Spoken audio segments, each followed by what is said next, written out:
ጤና ይስጥልን እንደምን አላችሁ? ስፖርታዊ ጉዳዮቻችን ተጀምሯል።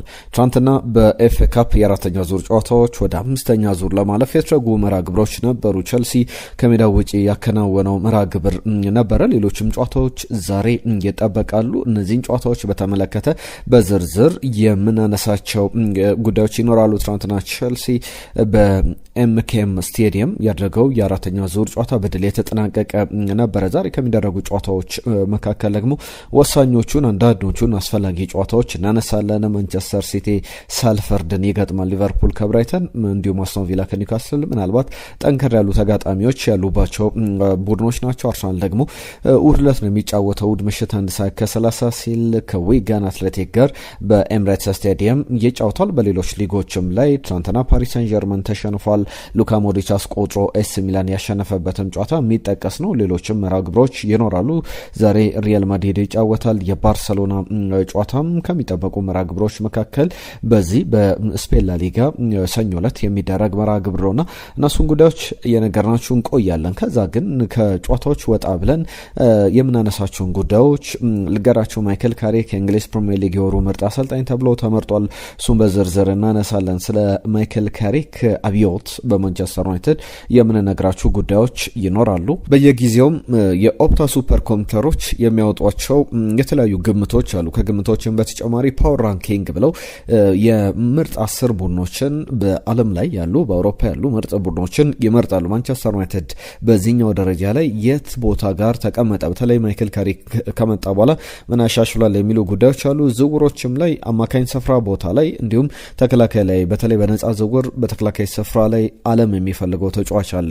በማንቸስተር ዩናይትድም እየተፈለገ ይገኛል። ማንቸስተር ዩናይትድን ዝውውር ለማጠናቀቅ በተለይ የአውሮፓ ቻምፒየንስ ሊግ ቦታ በደንብ ያስፈልጓል። ስለዚህ ጉዳይም እየነገርናችሁ እንቆያለን። ማንቸስተር ሲቲ ቤት ቆየት ብለን የበርናንዶ ሲልቫና የጆን ስቶንስ ጉዳይ ይነሳል።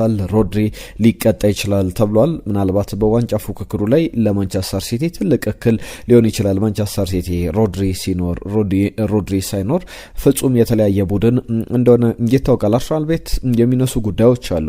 ከኢንተር ሚላን አንድ አጥቂ ለማስፈረም ፍላጎት አለው። በተለይ ደግሞ ኢንተርናሽናል ባደረጉት ጨዋታ ላይ ምን ያክል አስቸጋሪ ተጫዋች እንደነበረ አንዳንድ አጋጣሚዎችን በጨዋታው ላይም የነበረውን ሁኔታ አስታውሰን የምንነግራችሁ ጉዳዮች ይኖራሉ። ኢንተር ከአርሰናል ጋር የነበረውን ጨዋታ አንስተን ስለ ተጫዋቹም ዝውውር በዝርዝር የምንመለከተው ጉዳይ ይኖራል። ስለ አርሰናልም ሌላ የምናነሳው ጉዳይ ከዚህ ከፕሪሚየር ሊግ ዋንጫ አሸናፊነት ጋር በተያዘ ከሚኬል አርቴታ ተጠያቂነት ጋር በተያዘ ትናንትናም ስናነሳቸው የነበሩ ጉዳዮች አሉ። እነሱንም በተመለከተ የምንነግራችሁ ጉዳዮች ይኖራሉ። ሊቨርፑል ቤት የኢብራሂማ ኮናቴ ዝውውር ጉዳይም እየተነሳ ይገኛል። አርነ ስሎት የሰጡት አስተያየት አለ። ሌሎችንም ጉዳዮች እናነሳለን። በርከት ያሉ ጉዳዮች ይዘናል። ፒኤስጂ ቤት ቀውስ ገብቷል። ምንድን ያለው የሚለውንም ጉዳይ እንነግራችኋለን። ስለ ክርስቲያኖ ሮናልዶ የዛሬን ጨዋታ አንስተን የምንላችሁ ጉዳዮች ይኖራሉ። ለሁሉም በርካታ ጉዳዮችን እየነገርናችሁ እንቆያለን። መቻላችሁት በያላችሁበት አብራችሁን ቆዩ። ቪዲዮዎቻችን ብዙ ሰው ጋር እየደረሰ ብዙም ላይክ እያደረገ አይደለም። ላይክ አድርጋችሁ ጀምሩ፣ ሼር አድርጉ፣ ሀሳብ አስተያየቶቻችሁን ጻፉልን። በምናነሳቸው ጉዳዮች ላይ ዛሬም የምንላችሁ ጉዳዮች ይኖራሉ። የእናንተንም ተሳትፎ የምንፈልግባቸው ጉዳዮች ይኖራሉና ተሳትፏችሁን እንፈልጋለን። ትናንትና ከነበረው የቸልሲ ጨዋታ እንጀምራለን። ቤስት ስፖርት ቻናል ላይ ትገኛላችሁ። ትናንትና ሃል ሲቲ ያደረገው ጨዋታ ነበር ከቸልሲ ጋር። ቸልሲ በሊያም ሮዜነር ቡድን ውስጥ የሊያም ሮዜነር እንግዲህ የዚህ የሃኒሙን ጊዜ የተጠናቀቀ አይመስልም። ትናንትናም በኤምኬኤም ስቴዲየም ሃል ሲቲን ገጥሞ ነበረ። በርከት ያሉ ደጋፊዎች የታደሙበት ጨዋታ ነበር። በዚህ ጨዋታ ላይ ፔድሮ ኔቶ 3 ግቦችን አስቆጥሯል። በተለይ ከማዕዘን ምት ግብ ይቆጠራል። ከማዕዘን ምት ግን በላይለን ወይም በሎጭ ግብ ማስቆጠር በጣም ከባድ ይመስላል። 3-0 በሆነ ውጤት 40፣ 51 እና 71ኛው ደቂቃ ላይ ግቦቹን አስቆጥሯል። ዌላም ኤስታቪዮ 59ኛው ደቂቃ ላይ ግብ አስቆጥሯል። ዌላም ኤስታቪዮ ቸልሲ በሚሳተፍባቸውም ውድድሮች ላይ በካራባኦ ካፕ፣ በኤፍኤ ካፕ፣ በቻምፒየንስ ሊግ፣ በፕሪሚየር ሊግ ላይ በሁሉም ውድድሮች ላይ ግብ በማስቆጠር ብቸኛው የቸልሲ ተጫዋች ነው። ትናንትናም ግብ አስቆጥሯል። ከዛ ተጨማሪም ሌላ ግብ ጠባቂን አልፎ የሳታት ኳስ በጣም የምታስቆጭ ነበረች። ጨዋታው 4-0 ነው የተጠናቀቀው። ሊያም ዴላፕም በትናንትና ጨዋታ ላይ አሲስቶችን አድርጓል። ትናንትና ፔድሮ ኔቶ ግብ ሲያስቆጥር አሲስት ማድረግ ችሏል። የዌላም ኤስታቪዮን ግብም አሲስት አድርጓል። በአጠቃላይ 3 አሲስቶችን አስመዝግቧል። ነገር ግን አንድ ኳስ ወደ ግብ ሞክሮ የግቡን መስመር ያለፈች መስሎት ደስታውን እየገለጸ መሄድ ጀምሮ ነበር። ነገር ግን መስመሯን አላለፈችም። ያቺን ግብ እንግዲህ መስመሯን እንዳላለፈች ቢጠረጥር ኖሮ በድጋሚ ማስቆጠር የሚችልበት እድል ነበረ። ለሁሉም ቸልሲ 3-0 በሆነ ውጤት አሸንፎ ወደ ቀጣይ ዙር ማለፉን አረጋግጧል። ፓሪስ ሰን ዠርመን በሬንስ ተሸንፏል። እንግዲህ ትናንትና 3-1 በሆነ ውጤት ለፖል ኤምቦሎ እንዲሁም ደግሞ ተመሪ ያስቆጥሯቸው ግቦች ነበሩ። ኦዝማን ዴምቤሌ ብቸኛውን የፓሪስ ሰን ዠርመን ግብ ያስቆጠረ ተጫዋች ነው። በዚህም ፓሪስ ሰን ዠርመን 50 ነጥብ ላይ እንዲቀመጥ ግዴታ ሆኖበታል። በቀጣይ 22ኛው ጨዋታውን ያደርጋል። ሎንስ ካሸነፈ ደግሞ ነጥቡን 52 በማድረስ ከፓሪስ ሰን ዠርመን በነጥብ በልጦ ሊገንን መምራት ይጀምራልና ለፓሪስ ሰን ዠርመን መጥፎ ጨዋታ ነበረ። ትናንትና ከነበሩ መራግብሮች መካከል ኦዝማን ዴምቤሌ በቁጭት አንድ አስተያየት ሲሰጥ ነበረ። እንደ ቡድን ነው መጫወት ያለብን፣ እዚህ ሁላችንም ፍላጎት ማሳየት ያለብን እንደ ቡድን ለመጫወት እንጂ በግላችን የምናደርገው ጥረት እያንዳንዱ እንቅስቃሴ እንደ ቡድን የምንፈልገውን ዋንጫ የሚያመጣልን አይደለም። አምና ስንጫወት የነበረው እንደ ቡድን ነው፣ ዘንድሮም ፓሪስ ሰን ዠርመንን ማስቀደም አለብን የሚል አስተያየቱን ሰጥቷል። ምን እንደተፈጠረ በደንብ የሚገልጽ ነገር ነው። ግለኝነት የበዛበት ሁሉም ራሱን ለማሳየት ብዙ ግቦችን ለማስቆጠር የሚሄድበትን ነገር የተመለከትንበት ነበር። ዶርትመንድ ሴሪ ጉራሲ 2 ግቦችን አስቆጥሯል። በአጠቃላይ ሜንዝን 4-0 አሸንፏል። ኤሲ ሚላንም ያደረገው ጨዋታ ነበር። በዚህ ጨዋታ ላይ ሮበን ለፍተስቺክ 39ኛው ደቂቃ ላይ ከዛ በኋላ ሎዮላ ለፒሲያ ግብ አስቆጥሮ ጨዋታውን ላን ተጠናቀቀ ሲባል ሉካ ሞድሪች የ40 ዓመቱ ሉካ ሞድሪች 89ኛው ደቂቃ ላይ እንግዲህ እንደ ወይን እየጣፈጠ ያለው ተጫዋች 86ኛው ደቂቃ ላይ ግብ አስቆጥሯል። ኤሲ ሚላንም ማሸነፍ የቻለበትን ውጤት የተመዘገበበት ነበረ። ጨዋታው 2-1 ተጠናቋል። ከኢንተር ጋር ያለውን የነጥብ ልዩነት ወደ 5 አጥብቧል። ኢንተር በርግጥ በዚህኛው በጣም ጥሩ ጉዞ ላይ እያደረገ እንዳለ መናገር ይቻላል። ለሁሉም ትናንትና የነበሩ ጨዋታዎች እነዚህን ይመስላሉ። ዛሬ ያሉ ጨዋታዎችን እናንሳ። ማንቸስተር ሲቲ ከሳልፈርድ ጋር 12 ሰዓት ላይ በኤፍኤ ካፕ የሚያደርገው ጨዋታ ተጠባቂ መርሃ ግብር ነው። በእርግጥ ማንቸስተር ሲቲ በቀላሉ ያሸንፈዋል ተብሎ የሚጠበቅ አይነት ጨዋታ ነው። አስቶን ቪላ ፓርክ ላይ ኒውካስል ዩናይትድን 2:45 ሲል ይገጥማል። ሊቨርፑል ከብራይተን የሚያደርገው ጨዋታም የሚደረገው ምሽት 5 ሰዓት ላይ ነው። ከሊቨርፑል ጋር በተያዘ አንዳንድ ነጥቦችን እናንሳና በተለይ የሞሐመድ ሳላን ጉዳይ ላንሳ። ሞሐመድ ሳላ ምን ቀይሯል? ከሊቨርፑል ጋር እንደሚለያይ የሚነሳ ጉዳይ ነው። ብዙ ጊዜ በክለቦች በኩል ለምሳሌ ትልልቅ የሚባሉ ጂያንት በጣም ኤሊት የሚባሉ ተጫዋቾች ሱፐርስታር ሌላ ከዋክብት የምንላቸው ተጫዋቾችን ብናነሳም በተጫዋችነት ክለቡ በእነሱ ዙሪያ ሲገነባና ክለቡ የራሱ መንገድ ሲከተል ሁሉ ጊዜም የተለየ ነው አውትካሙ።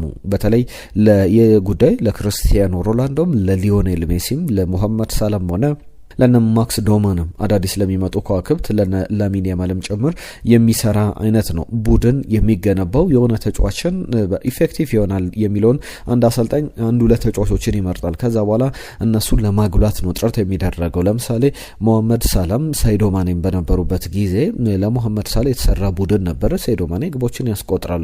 ነገር ግን በሞሐመድ ሳላም ሬት ደረጃ ላይ እንዳልሆነ ይታወቃልና ያንን ብዙ ነገሮች ያሳየናል። ከአፍሪካ ዋንጫ መልስ ሞሐመድ ሳላ ብዙ ነገሮችን ቀይሯል። ግቦችን ቀንሷል። አሲስት ማድረግ አብዝቷል። ከዛ በተጨማሪ ብዙ የግብ ተሳትፎዎች አሉት። ቁጥሮችን ብዙ ማንሳት እንችላለን። ብዙ ዴታዎች አሉ፣ ብዙ መለኪያዎች፣ ብዙ ሜትሪክሶች ያንን የሚያሳዩ ናቸውና የሞሐመድ ሳላ መጨረሻ ቢቃረብም ብዙ ሀሳቦች የተሰጡበት ያለ ጉዳይ ነው። በሌሎች ሊጎች ላይም ከሊቨርፑል ጨዋታ ወጣ ብሎ የሚነሱ ጨዋታዎች አሉ። ባየር ሙኒክ ከወርደር ብሬመን በቡንደስሊጋው የሚያደርገው ጨዋታ አለ። ሙኒክ በረጅም ርቀት እየመራ ይገኛል። በተለይ ዶርትመንድ ትናንትና ማሸነፉን ተከትሎ የ3 ነጥብ ልዩነት ብቻ ነው ያላቸው። ስለዚህ የ6 ነጥብ ልዩነት ለማድረግ የሚያደርገው ጨዋታ ይጠበቃል። ኮሞ ከፊዮሬንቲና፣ ኢንተር ከዩቬንቱስ የሚያደርገው ጨዋታ በጣሊያን ሴሪያ ላይ ይደረጋል። የኢንተርና የዩቬንቱስ ጨዋታ 4:45 ላይ የሚደረግ ነው። ሪያል ማድሪድ ከሪያል ሶሲዳድ ምሽት 5 ሰዓት ላይ በስፔን ላሊጋ ላይ ተጠባቂ የሚባል ጨዋታ ነው። እነዚህን ጨዋታዎች አነሳን። ክርስቲያኖ ሮናልዶ ዳግም ወደ ሜዳ የሚመለስበትን ጨዋታ 1000ኛ ግቡ ላይ ለመድረስም ሌላ ጉዞ ዳግም ይጀምራል። በተለይ ካልናስር ጋር ባሉ የዝውውር ሂደቶች ላይ ቅራኔ ከገባው በኋላ ወደዚህ ክለብማ አልጫወትም ብሎ ሀሳቦቹን ወስኖ ነበር። ነገር ግን አሁን ድጋሚ ወደ አልናስር ጨዋታ ተመልሷል። በተለይ ለአልናስር በጣም አስፈላጊ ጨዋታ ነው። በብዙ መንገድ ሊጠቀስ ይችላል። ከአልሂላል ጋር እንዲሁም ደግሞ ከአላሊ ጋር ያለው የነጥብ ልዩነት በጣም የጠበበት ጊዜ ላይ እንገኛለን። 20 ጨዋታዎችን አድርጎ 49 ነጥቦችን ሰብስቧል። ማሸነፍ የሚችል ከሆነ 52ኛ ነጥቡ ላይ ይደርሳል። ያ ማለት ደግሞ ከመሪው አልሂላል ጋር ያለውን የነጥብ ልዩነት ወደ አንድ ማጥበብ ይችላልና ወሳኝ ጨዋታ ዛሬ 2:30 ሲል የሚያደርግበት መርሃ ግብር ይጠበቃል። እሱን የክርስቲያኖ ሮናልዶን መመለስ በተመለከተ ያነሳነው ጨዋታ ነው። አጫጭር ጉዳዮችን እናነሳለን። ማንቸስተር ዩናይትድን በተመለከተ በዝውውር ጉዳዮች ስለ ብሩኖ ፈርናንዴዝ፣ ስለ ማይክል ካሪክ ብዙ ሀሳቦች ይነሳሉ። ከአርሰናል ጋር በተያያዘ ዝውውሮች አሉ። ቼልሲ፣ ሊቨርፑል ቤት የሚነሱ ጉዳዮች አሉ። አሁንም አላበቃንም። የእናንተን ሀሳብ ግን ትናንትና የመጡልን ጉዳዮች አሉ። ከዋንጫ ፉክክሩ ጋር በተያያዘ አንቤ ጎንፋ የተባለ አድማጫችን ሲቲ ዋንጫውን ይበላል፣ አርሰናል በጣም ጠባብ እድል ነው ያለው የሚል መልእክቱን ልኮልናል። ሳይዳወል የላከልን መልእክት አለ ከሰመር። አርሰናል እድሉን እየተጠቀመ አይደለም ብሏል። በትክክል ትናንትና የ6 ነጥብ ልዩነቱን ቢያንስ ማስቀጠል ነበረበት። ያንን አላደረገም። የ4 ነጥብ ልዩነት አለ። አሁንም ቢሆን ሁል ጊዜ ሚዚ ሆኖ እየቀጠለ ይገኛል አርሰናል። አርቴታም ከስተቱ አይማርም። አሁን ጣት የሚቀሰርበት ግለሰብ ቢኖር አርቴታ ነው የሚል መልእክቱን ልኮልናል። ግትርነቱ ኃላፊነቱን መውሰድ አለበት። ግትር መሆኑ ዋጋ እያስከፈለ ይገኛል የሚል ሀሳቡን ልኮልናል። ከሚኬል አርቴታ ጋር በተያያዘ አይሉ ከአንድሬ ኦናና ጋር በተያያዘ ወደ ማንቸስተር ዩናይትድ መመለስ እንደሚፈልግ በሚቀጥለው የውድድር ዘመን ማንቸስተር ዩናይትድ የሊጉን ዋንጫ ሲበላ የቡድኑ አካል መሆን እፈልጋለሁ፣ ማገዝ እፈልጋለሁ የሚል አስተያየቱ መስጠቱን ተከትሎ አይሉ ያነሳነው ጉዳይ ላይ ጭራሽ ኦናና እንዲመለስ አንፈልግም እንዳይመጣብን የሚል መልእክቱን ልኮልናል። ሳሚ ቦረና ከጋምቤላ ይጻፈልን መልእክት አለ። ስለ ሼሽኮ ምን ትላለህ ብሎኛል። ከ6 ጨዋታዎች 5 ግቦችን አስቆጥሯል። ስለሱ ብዙ አይወራም ብሏል። አሁን በቀጣይ ጨዋታዎች ላይ ማንቸስተር ዩናይትድ በዚህኛው ሳምንት ጨዋታ የለውም። በቀጣይ ሳምንት በሳምንቱ አጋማሽ በኋላ በሚኖሩ የፕሪሚየር ሊግ ጨዋታዎች ማንቸስተር ዩናይትድ ሲመለስ የሚያከናውነው መርሃ ግብር ይጠበቃልና በሱም ጨዋታ ላይ የሚነሱ ነጥቦች ይኖራሉ ከዩናይትድ ጋር በተያያዘ። ከዛን ጨዋታ ጀምሮ ቤንያሚን ሼሽኮ ወደ መጀመሪያ አሰላለፍ መምጣት አለበት የሚሉ ሀሳቦች ይነሳሉና የቤንያሚን ሼሽኮን ጉዳይ ብዙ ሀሳቦችን ማንሳት ማረጋገጥ እንችላለን። ጥሩ አቋም ላይ ይገኛል። ከ6 ጨዋታዎች 5 ግቦችን ማስቆጠሩ ብቻ አይደለም። ለምሳሌ 6 ጨዋታዎች ይቆጠራሉ። ብዙ ጊዜ አነሳዋለሁ።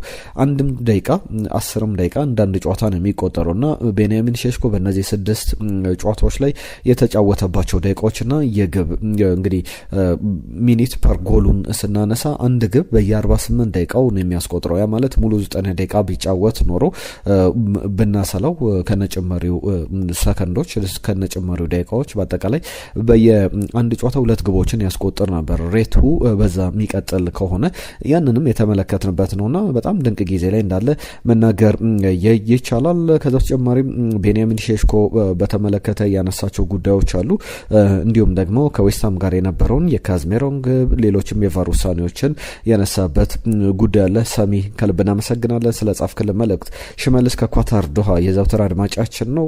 አርሰናል እንግዲህ በብሬንትፎርድ የነበረው ጨዋታ በጣም ከባድ ነበር። ሚኬል አርቴታ ተጫዋቾቹን የገባው ጥሩ ተጫዋቾች ባሉ ተጫዋቾች ነው የገባው ብሏል። ከቨርስ ዊሊያም ሳሊባ ባለመኖራቸው በጣም እንደ ትልቅ ችግር ነው ብሏል። የእንግሊዝ ፕሪሚየር ሊግ ነው የሚል ነገርም አንስቷል። ከዛ በተጨማሪ ከሜዳ ውጭ ጥሩ ነው ነጥብ መጋራቱም የሚል ነገር አንስቷል። መታገስ አለበት ሚኬል አርቴታውንም በሚኬል አርቴታ ታስፋለን የሚል መልእክቱ ልኮልናል። ሽመልስ ከኳታር ዶሃ ኤዜል አርሰናል አይመጥንም ያለን ደግሞ ነጅብ ሰንገሮ ነው። ምርጥ ቤንች ሊሆን ይችላል፣ ነገር ግን በዋና አሰላለፍ ላይ የሚመጥን አይደለም። ትናንትናም ስናነሳው ነበረ በብሬንትፎርድ ጨዋታ ላይ የመጀመሪያዎቹ ደቂቃዎች ላይ ብዙ እየተቀየረ እየወጣ ያለ ተጫዋች ነውና ችግሮች እንዳሉበት የተመለከትንበት ነበረ። ቸርነት ሌሎችም አድማጮቻችን ስሙን ያልጻፈልን አድማጫችንም ጭምር የአርሰናል እንግዲህ ነጥብ መጣል የብሬንትፎርድ ነጥብ መጣል ነው መባል ያለበት እንጂ አርሰናል ትናንትና ነጥብ አግኝቶ ነው የወጣው። ጥሩ ባይንቀሳቀስም ነጥብ ያገኘበት ጨዋታ ነው የሚል መልእክታቸውን ልኮልናል። ብሩክ ቼልሲ በተመለከተ የጻፈልን መልእክት አለ። ከልብ እናመሰግናለኝ። ሙልጌታ ጋርዲዮላ ያለ አርሰናል መቼም ዋንጫ አይበላም ብሎናል። ሙልጌታ ከደቡብ አፍሪካ የዘውትር አድማጫችን ነው። በተለይ ጋርዲዮላ ከለቀቀ በኋላ አርሰናሎች እድላቸው ሊሞክሩ ይችላሉ የሚል ነገር አንስቷል። ሞሐመድ ሳይድም አርሰናል ዋንጫ አይበላም፣ በሽታው ተነስቶበታል፣ ብርድ እያለው ነው።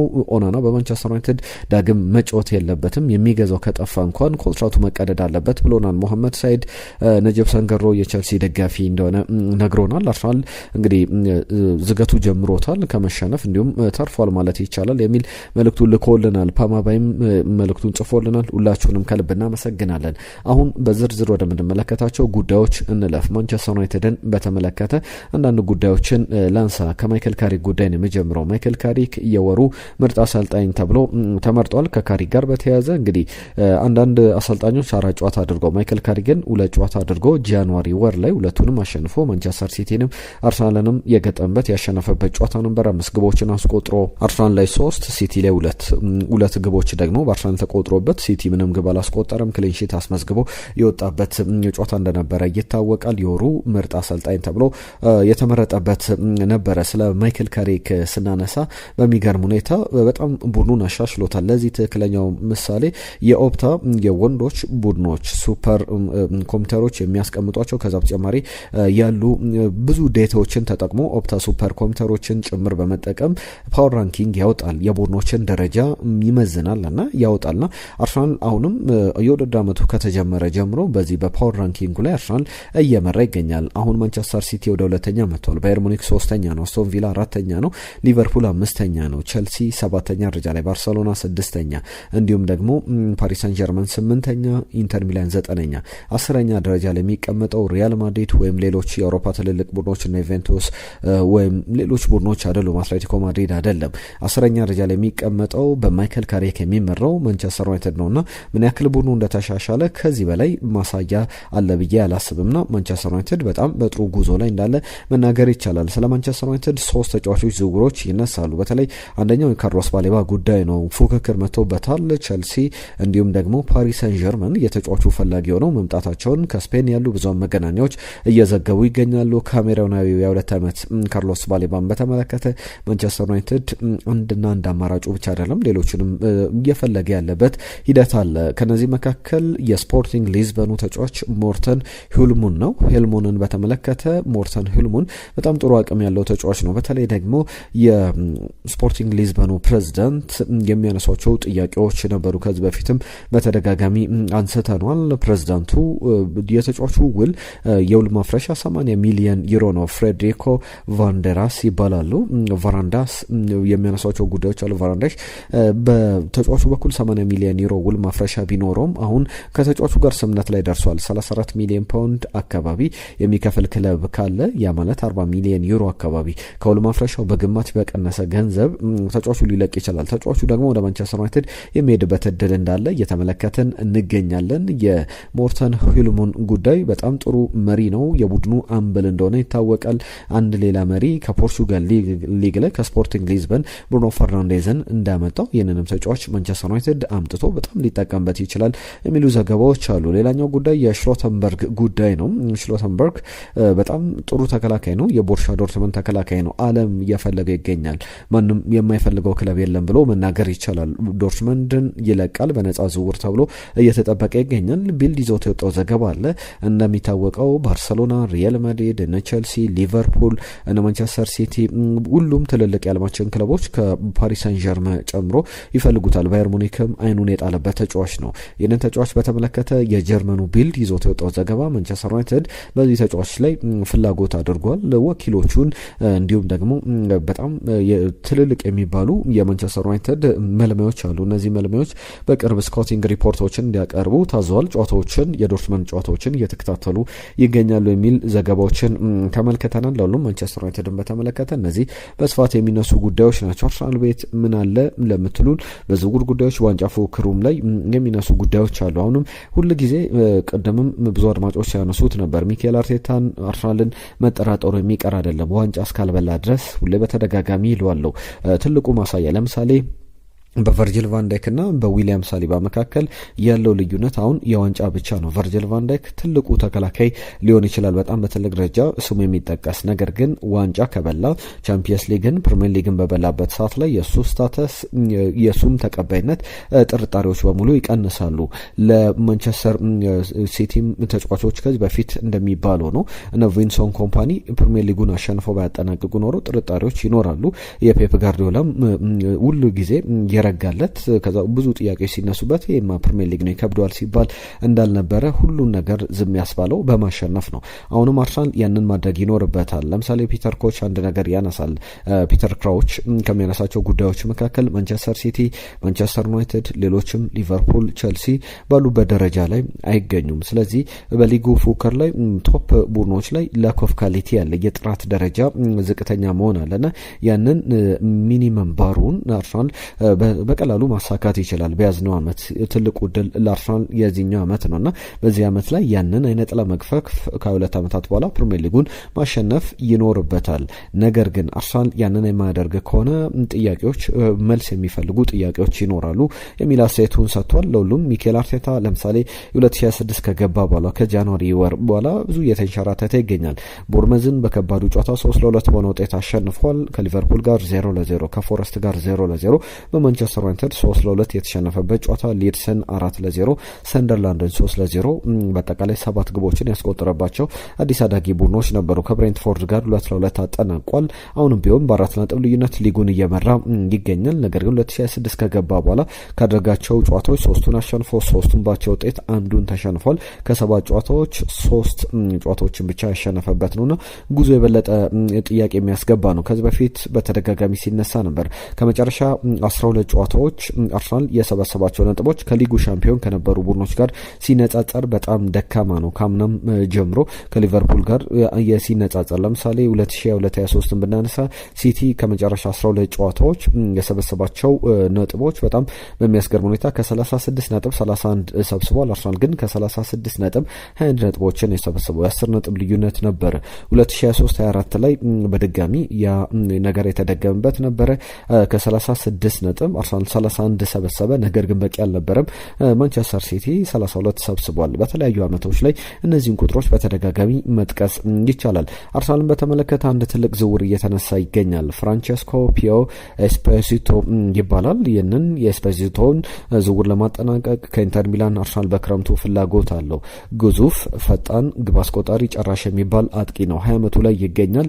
ወጣት አጥቂ ነው። ከቪክተር ዮኬሬሽ ጋር መፎካከር መጣመርም የሚችል አይነት ኳሊቲዎች ያሉት ነው። አንድሪያ ቤርታ ይህንን ጣሊያናዊ፣ እሳቸውም ጣሊያናዊ ነው፣ ለጣሊያን ብሔራዊ ቡድን እየተጫወተ ይገኛል። የዓመቱን ፍራንቼስኮ ፒየሶ ኤስፔሲቶን ለማስፈራም ፍላጎት እንዳለው በደንብ ስካውቶችም በቅርበት እየተከታተሉት እንዳለ የስካውቲንግ ሪፖርቶች ላይ ተመልክቻለሁ። በጣም ጥሩ አቅም ያለው ተጫዋች እንደሆነ በብዙ ነገር መናገር ይቻላል። ተጫዋቹ አንድ አጋጣሚ ብቻ ላንሳላችሁ። ኢንተር ሚላን ከአርሰናል ባደረጉት የቻምፒየንስ ሊግ የጁሴፔ ሜዚያው ጨዋታ ላይ አርሰናል 3-1 በሆነ ውጤት ነው ያሸነፈው። በዛ ጨዋታ ላይ አርሰናል እየመራ ነበረ። ከዛ በኋላ 63ኛው ደቂቃ ላይ ላውታሮ ማርቲኔዝ እየተቸገረ ነበርና እሱን አስወጥቶ በተለይ እነ ክርስቲያን ሞስኬራ ጥሩ የተጫወቱበት ጨዋታ ነበረ።